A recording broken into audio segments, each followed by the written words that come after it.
Let's now take a look at a second example. If 600 grams of a radioactive substance are present initially, and 3 years later only 400 grams remain, how much is present after 5 years? Like some of the other problems we did earlier in the course, the first thing we must do is find an equation modeling the situation.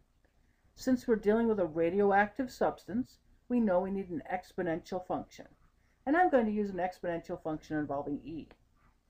So I'm going to use the equation that the amount I have a is equal to the initial amount a0 multiplied by e to the kt. Now I know the initial amount I have is 600 grams, so my equation starts out as a equals 600 e to the kt. Now I need to find k. In order to do that, I'm going to use the other information that they provided us with.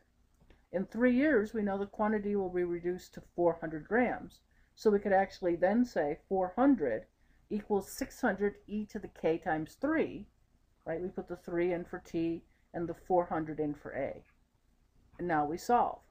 This solution is very much like the other problems that we have done. I'm going to isolate the exponential, so I'm going to divide both sides by 600, and 400 divided by 600 gives me 2/3. So I get 2/3 is e to the 3k instead of k3. Now, like we did before, I'm going to take the natural logarithm of each side.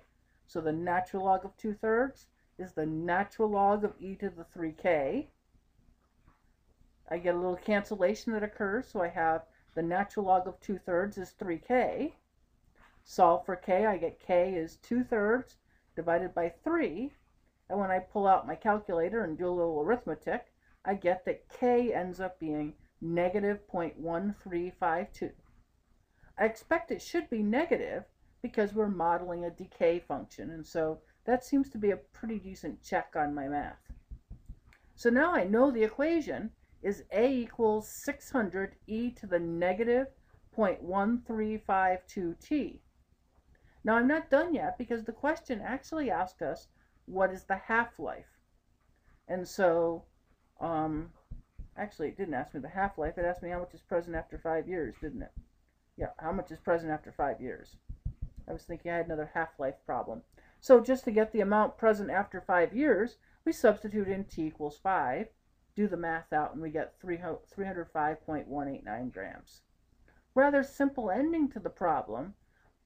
The big issue with the problem is actually writing the equation that we started with.